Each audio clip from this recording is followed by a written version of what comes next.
আজকে ছোটদের অঙ্গসেনায় একটা নতুন হ্যাঁ ছোটদের অঙ্গসেনায় আজকে একটি কর্মশালার আয়োজন করা হয়েছে। ওদের নতুন একটা নাটক উঠছে যেটার নাম অবাক জলপান। এই নাটকটি এবং এই কর্মশালাটি আমরা সঙ্গীত নাটক একাডেমির সহায়তা পাচ্ছি, যার জন্য আমরা সঙ্গীত নাটক একাডেমির কাছে কৃতজ্ঞ।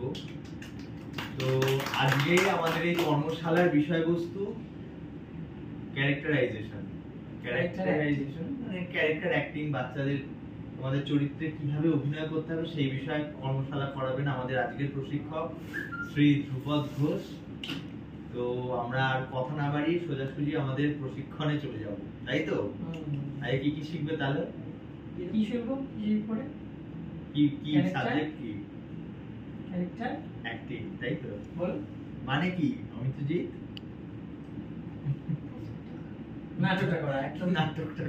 তাহলে আমরা একটুখানি গোল হয়ে বসি। আমরা কর্মশালায় ফিরে যাচ্ছি একটু কাছাকাছি হয়ে বসে আছি। তো হ্যাঁ 45 তো। আর তখন দেখছো বাবা বাথরুমে বসে আছে। তখন তুমি বাথরুমের সামনে গিয়ে কেমন করো? বাবা বলো তো, তোমার যেটা হয় তখন ওই মনে হয় এই মনে হয় বেরিয়ে যাবে। তখন তোমার চোখ মুখ যেরকম হয়ে যাচ্ছে তখন তোমার মনে হচ্ছে যে আমি একটু পটি করলেই হবে, ঠিক আছে?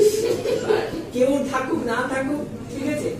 এবার এটাই ধরো, এটা তোমার কোন একদিন হয়েছে, সকলেরই তো হয়, কোন একদিন হয়েছে, তুমি সেটাকে তুমি অনুভব করেছো, তুমি সেটাকে জানো, সেটাকে তুমি কি করতে হয়, কি করেছিল তুমি সেটাকে মনে করতে হবে। এবার ধরো তোমার কোন চরিত্রেরও এইরকম একটা সিচুয়েশন হয়েছে, তখন তোমাকে কি মনে করতে হবে যে তোমার সাথে যখন হয়েছিল তখন তুমি কি করছিলে, বুঝতে পেরেছো? তাই না? যেমন তোমার সাথে হচ্ছিল, তুমি যেমন করে হাত পা নাড়ছিলে, একটু লাফাচ্ছিলে, আবার বেশি লাফালে বেরিয়ে যেতে পারে, লাফাচ্ছে না, পেট ধরছো, ঠিক আছে? চাপ দিলে আবার হবে না। অনেকে দেখবে এই অ্যাক্টিংটা করার সময় কি করে, পেটে চাপ দেয়। পেটে কি চাপ দেওয়া যাবে? পেটে চাপ দিলে তো আরো সমস্যা হবে। পেটে চাপ দেওয়া যাবে না। তুমি নিজেও করে দেবো পেটে চাপ দেওয়া হবে। ওরকম সময় তুমি কি করেছো? একদম টাইট করে দাঁড়িয়ে থাকো, একটু লড়ো না, ঠিক আছে? হ্যাঁ না, একটু একটু লাফাতে পারো, এটার জন্য ওদের তাড়াতাড়ি, হ্যাঁ না?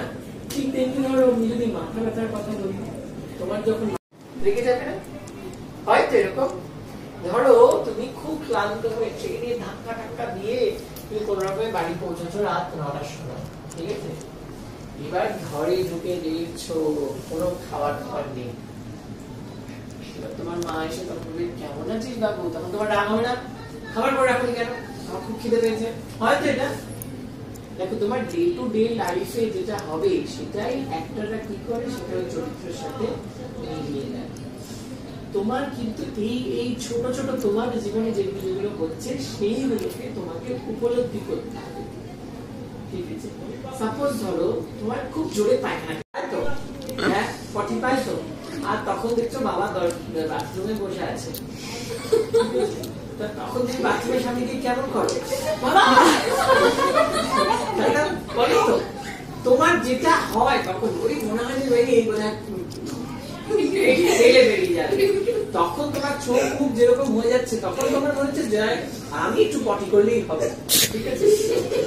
কেউ থাকুক না থাকুক, ঠিক আছে? এবার এটাই ধরো, এটা তোমার কোন একদিন হয়েছে, সকলেরই তো হয়, কোন একদিন হয়েছে, তুমি সেটাকে তুমি অনুভব করেছো, তুমি সেটাকে জানো, সেটাকে তুমি কি করতে হয়, কি করেছিল তুমি সেটাকে মনে করতে হবে। এবার ধরো তোমার কোন চরিত্রেরও এইরকম একটা সিচুয়েশন হয়েছে, তখন তোমাকে কি মনে করতে হবে যে তোমার সাথে যখন হয়েছিল তখন তুমি কি করছিলে, বুঝতে পেরেছো? তাই না? যেমন তোমার সাথে হচ্ছিল, তুমি যেমন করে হাত পা নাড়ছিলে, একটু লাফাচ্ছিলে, আবার বেশি লাফালে বেরিয়ে যেতে পারে, লাফাচ্ছে না, পেট ধরছো, ঠিক আছে? চাপ দিলে আবার হবে না। অনেকে দেখবে এই অ্যাক্টিংটা করার সময় কি করে, পেটে চাপ দেয়। পেটে কি চাপ দেওয়া যাবে? পেটে চাপ দিলে তো আরো সমস্যা হবে। পেটে চাপ দেওয়া যাবে না। তুমি নিজেও করে দেবো পেটে চাপ দেওয়া হবে। ওরকম সময় তুমি কি করেছো?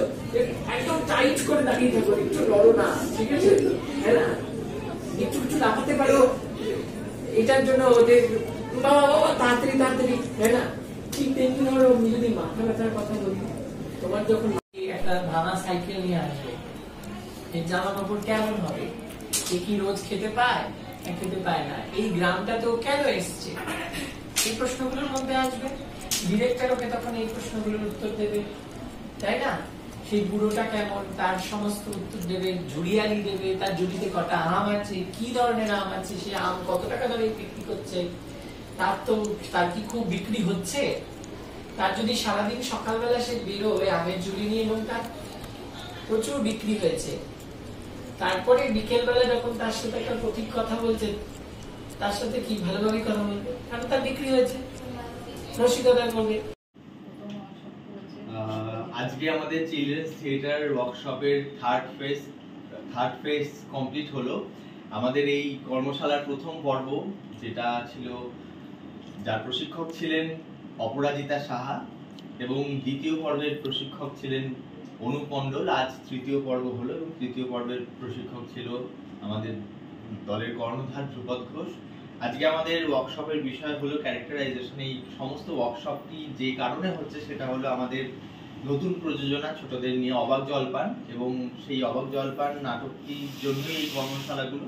আমাদের এই প্রযোজনার আর্থিক সহায়তায় আমাদের করেছেন সঙ্গীত নাটক একাডেমি। আমরা রঙ্গসেনার পক্ষ থেকে সঙ্গীত নাটক একাডেমির কাছে কৃতজ্ঞ। তো আমরা ওয়ার্কশপের শেষে চলে এসেছি এবং আমরা এবার একটি সম্পূর্ণ শিশুদের জন্য এই কর্মশালাটি, আমাদের ছোটদের রঙ্গসেনা শিশুদেরকে নিয়ে এই কর্মশালা করা হচ্ছে। যার আয়োজন করেছি আমরা নৈহাটি রঙ্গসেনা। তো সকলকে আমরা এবার ডেকে নেব শংসাপত্র প্রদান করার জন্য। শংসাপত্র তুলে দেবে আজকের কর্মশালা প্রশিক্ষক ধ্রুপদ ঘোষ। ধ্রুপদ ঘোষ মহাশয়কে ডেকে নিচ্ছি, একে একে শংসাপত্র তুলে দেবে। ডেকে নিচ্ছি প্রাপ্তি ভট্টাচার্যকে। হাততালি। সপ্তর্ষি ঘোষ, ছবি তুলছিস তো?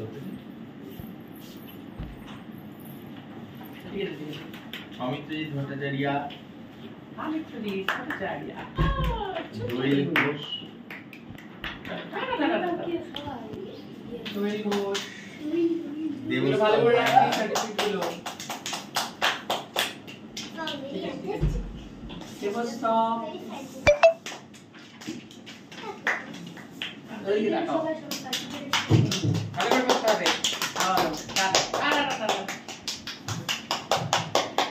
আমাদের প্রশিক্ষককে এবার সম্মাননা জ্ঞাপন করার পালা। আমাদের প্রশিক্ষককে সম্মাননা জানাবেন। সার্টিফিকেটটা ওইখানে আছে। আমাদের এবার আমাদের কর্মশালা প্রশিক্ষক ধ্রুপদ ঘোষকে সম্মাননা জ্ঞাপন করার পালা। সম্মাননা জানাবেন আমাদের রঙ্গসেনার ফেস্টিভ্যাল, আমাদের কর্মশালা প্রশিক্ষককে সম্মাননা জ্ঞাপন করবে আমাদের deputy festival convener Shrimati Reba বিশ্বাস। আমি ডেকে নিচ্ছি রেবা বিশ্বাস মহাশয়াকে, যদি আপনি আসেন আমাদের আমাদের প্রশিক্ষককে আগে সার্টিফিকেটটা দাও।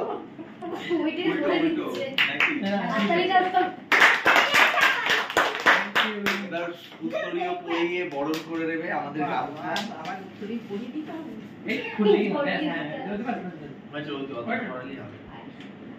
হাততালি।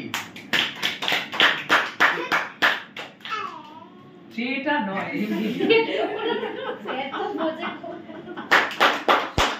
এবার আমাদের কর্মশালা প্রশিক্ষককে দু চার কথা বলে আজকে আমাদের সঙ্গীত নাটক একাডেমিকে বিশেষ বিশেষ ধন্যবাদ। সঙ্গীত নাটক একাডেমির আর্থিক সহায়তায় 3 মাস ব্যাপী শিশু কিশোরদের নিয়ে এই নাট্য কর্মশালা হলো। 3টে ফেজে হয়েছে। প্রথম ফেজ হয়েছে অপরাজিতা সাহার প্রশিক্ষণে বাচিক অভিনয়ের উপরে, দ্বিতীয় অনুপ মণ্ডলের প্রশিক্ষণে আঙ্গিক অভিনয়ের উপরে, আজকে চরিত্র অভিনয়ের উপরে আমি নিলাম।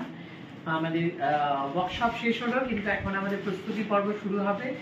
আগামী 10ই নভেম্বর ও 26শে নভেম্বর শো রয়েছে। 10ই নভেম্বর থিয়েটার বাড়িতে অবাক জলপান নাটকটি মঞ্চস্থ হবে ওদের প্রথম, আর দ্বিতীয় শো হবে ঐকতান মঞ্চে। তো যারা যারা এই ভিডিও দেখছেন তাদেরকে বলবো আমাদের নৈহাটি রঙ্গসেনার শিশু সেকশন, মানে শিশু কিশোরদের যে সেকশন, ছোটদের রঙ্গসেনার এই নাটক আপনারা দেখুন। ওরা খুব মন দিয়ে কাজ করছে, আশা করি ভালো লাগবে একটুখানি বেলা। আর ধন্যবাদ নৈহাটি রঙ্গসেনাকে আজকের জন্য। Thank you.